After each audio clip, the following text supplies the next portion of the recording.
Numerology takes study also, not quite as much as astrology.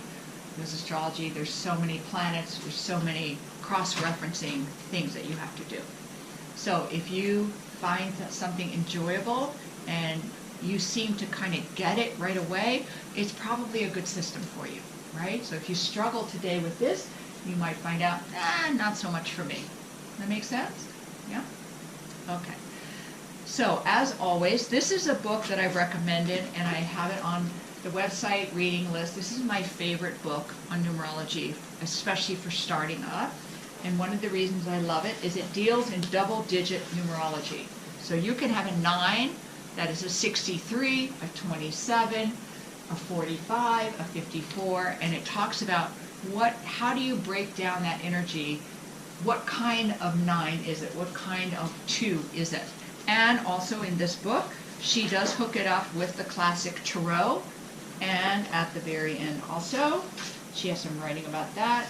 A system should be tweaked to meet you, right? These came from somewhere. They are not written in stone. Just because it's a book, she put this in a book. I guarantee if we talk to the authors now, they probably changed a lot of things, right? If it changed a huge amount, maybe they would have written another book, with updated. Systems came from a spirit to a human. Same with astrology. Therefore, you want to learn the basics, and then you want to let it talk to you. So numerology needs to start talking to you, not telling you what to do. In the beginning, it will tell you, this is what it means, this is what it feels like, this is what the good and bad of it is. But after a while, it will also talk back to you that you're in a conversation with your tools, because your tools are the mouth of spirit. They're not the mouth of the author. Does that make sense? So we use these tools to heighten our intuition, to hear from spirit, and ultimately we start to get in a dialogue with spirit. Does that make sense? One number at a time, you're going to take it and just hold it and ask, what is this energy? What does this feel like? And then make notes for yourself, okay? And then we're going to complicate it a little bit more after this. And I don't care if you write down red, if you write down unicorn, you write down my mother. You just take whatever comes, okay? All we're learning to do is starting to connect with the divination symbols. 1 through 9 and 0 at the end. I often like to do the energy first and read second. That way, the reading typically confirms what I already got energetically, which makes me feel like I am tuned in. If I read first, I often think, am I really feeling this now, or am I feeling this because I already read what it means? Does that make sense? That's my cynicism in learning New Age stuff, that I always want to read the energy first. I do the same thing with crystals. How does this crystal feel? Then, if I want to, if I'm curious, I might look up that crystal. What does it mean? So, when we're beginning to read stuff like this also, everybody is going to pick up something slightly different, because it's also resonating with your energy. So everything is going to be slightly different. Does that make sense? Right? So also remember that too. There is no wrong. But we do want to also learn our strengths and our weaknesses and our proclivities, so to speak, right? Whenever you hear stuff, don't go, oh, I got it wrong, or I wonder why I got. Just let it hang out there. Just go, that's so interesting for now, all right? Typically, 1 is male energy. It's yang energy. It is innovative. It's out there. It's leadership. It's strong. For some people, it'll feel grounding. For someone else, it might feel safe, like maybe for Julie. She likes yang energy, so safe for her is the ocean. The flip side, every number has a bad side to it. Another reason I like this book, it always mentions the negative. Only a few sentences, but let me tell you, pay attention to those few sentences. They're very, very important. But 1 energy out of balance is overbearing, insensitive, bulldozes over everybody to get stuff done. That's too much yang. She gets things quite physically, right? And you getting words, we're discovering, like, this is what I'm getting, this is how I'm being spoken to. It might change over the years, it might change over the weeks, but for now we go, oh, this is how I am feeling the language of spirit, because the language of spirit is not words. most of the time. If it's a word, there's something attached to that word. Like, it doesn't make sense. It's not a left brain word. It's like symbols. Okay. Let's see what that means. Okay. Numbers also kind of tell the journey of the soul. 1 is yang energy, being born, coming into the world. You know, it's a big effort. We come out through the birth canal, we're squeezed, we have to have a 20-degree drop in temperature down to a 70-degree room if we're lucky, from 98 point something, that's almost 30-degree drop in temperature. We have to breathe, after floating around like a fish. Very yang to be born, right? 2 is yin energy, female energy. It is a vacuum. It can feel like swirling because yin energy is always pulling things in. It can feel very peaceful to some people because it is a very magnetic. Yang is electric, yin is magnetic. Yang tends to push out, yin pulls in. We are 2, the female energy is our discovery kind of in a way of the self, where we suddenly can go in and just go, oh, this is me, and I don't even know what else is out there, right? It's like this great vacuum. So 3, it's like everything comes together. It's energy, no energy, and it can be very light.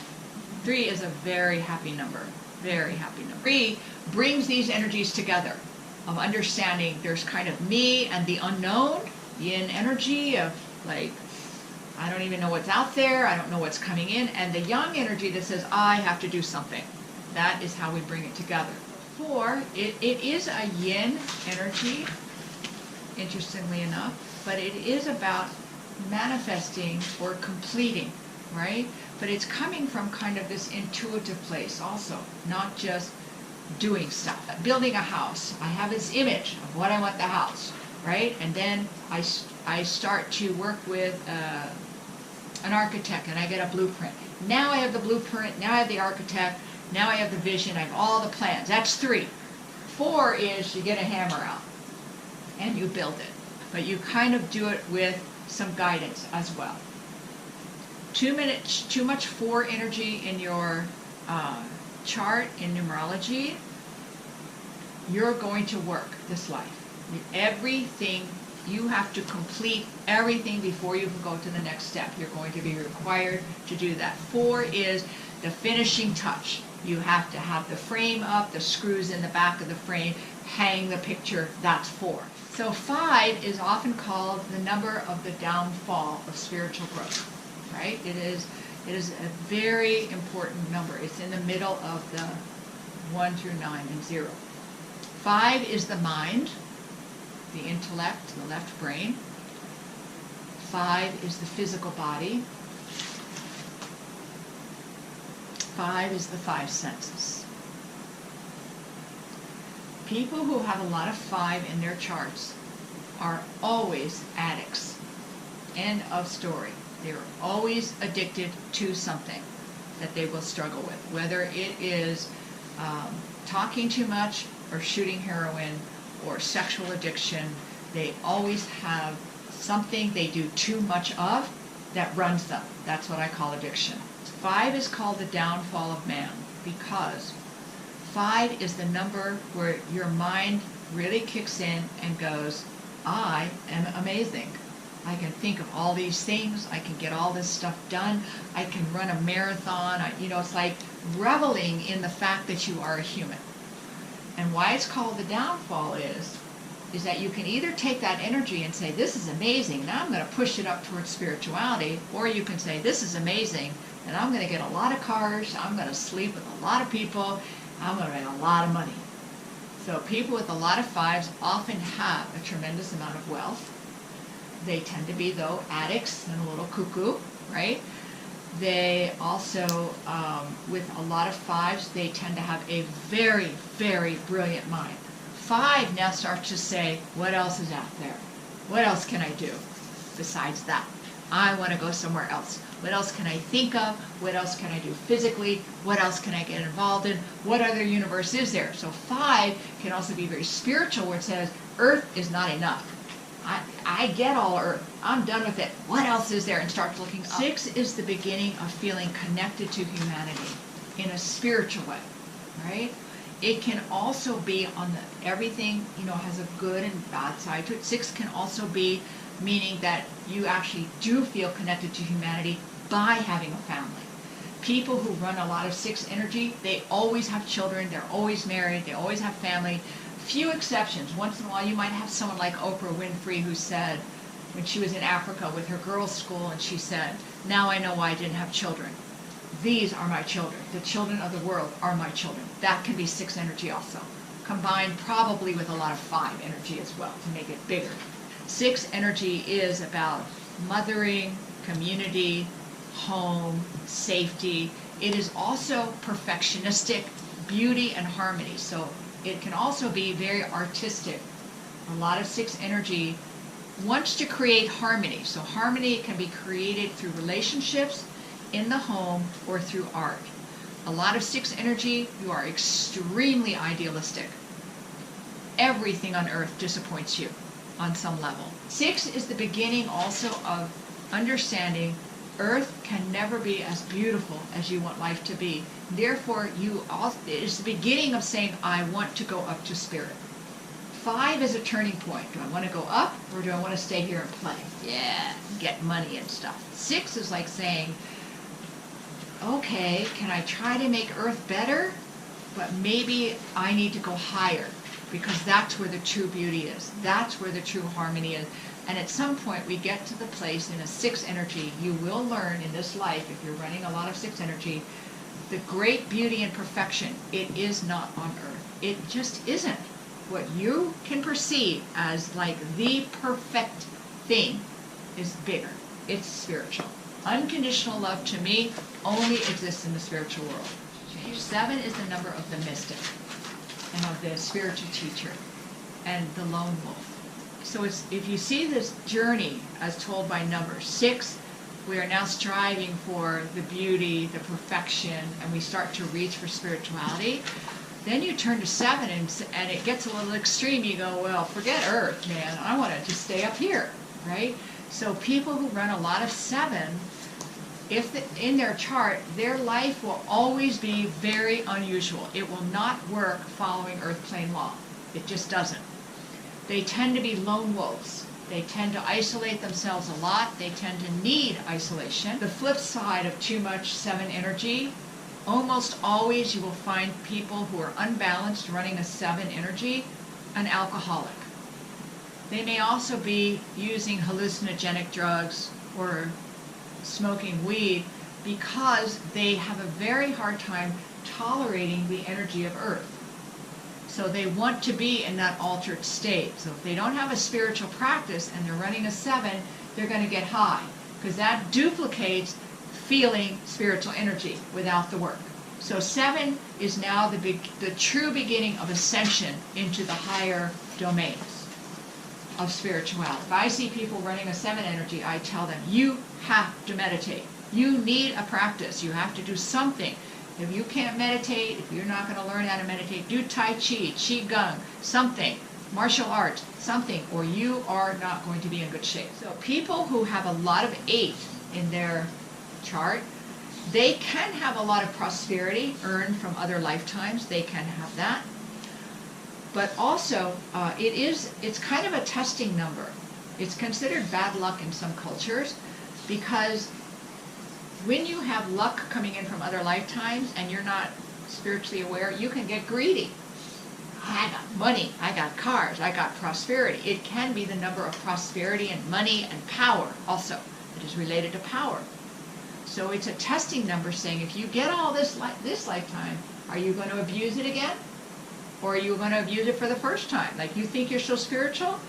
Let's see what happens when you have 4 cars and you're a rock star and people are throwing themselves at you, and women are like saying, take me. Let's see how you do. It's a testing number.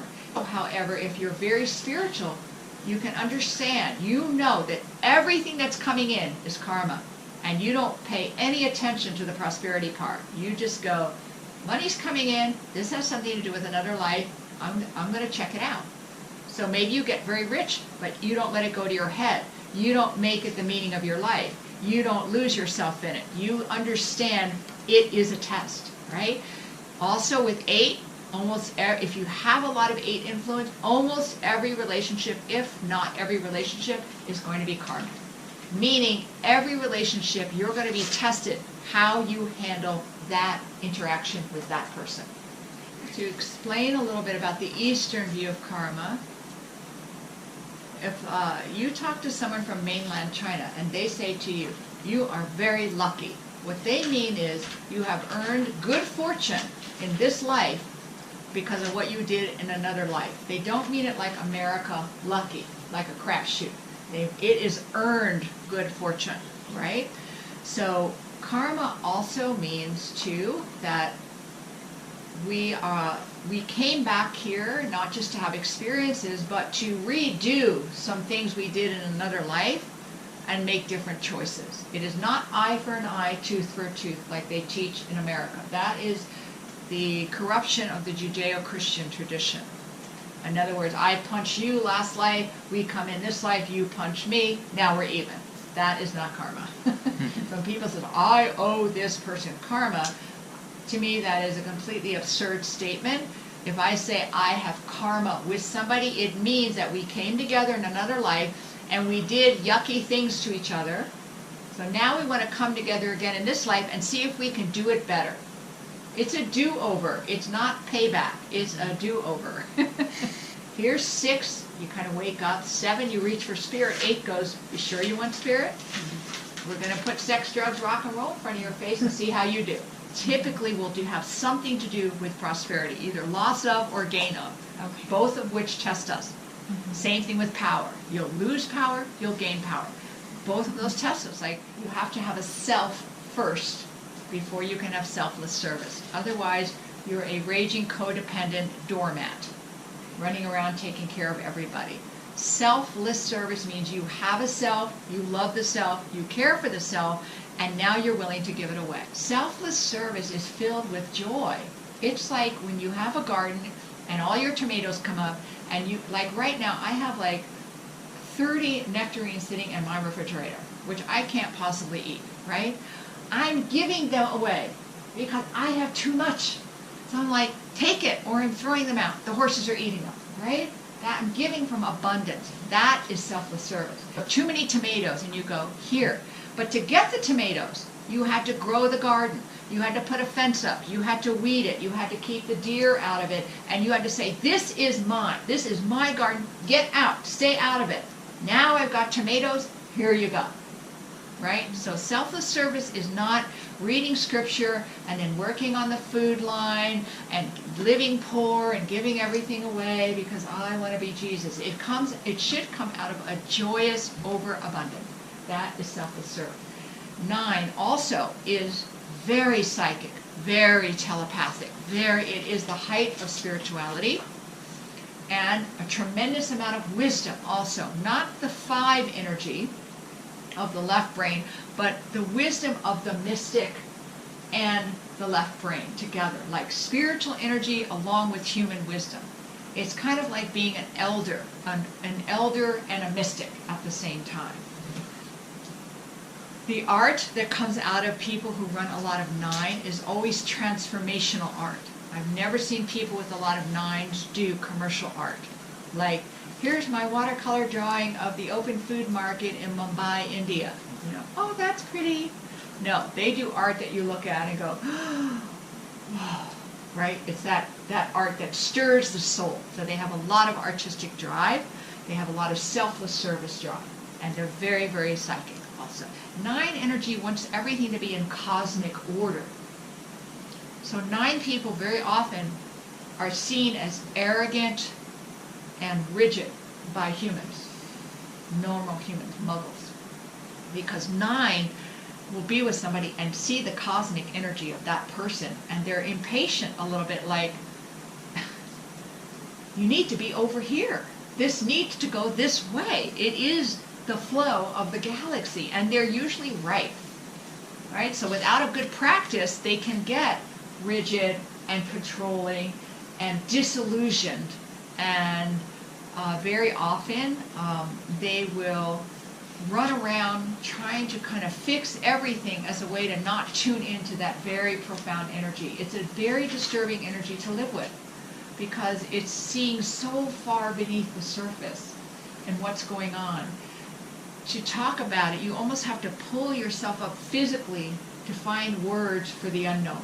So 9s are another one that need a practice. Pretty much from 7, 8, 9 on up. If you're running those energies, you better have a spiritual practice. I just tell people, you better, or you're going to get the dark side of that energy coming to bite you. 0 is God. Anytime you have a number with a 0, it is that number blessed and protected by the sacred energy. I just felt really emotional. That's good. That was a beautiful statement. Yeah. It's okay. Just got emotional.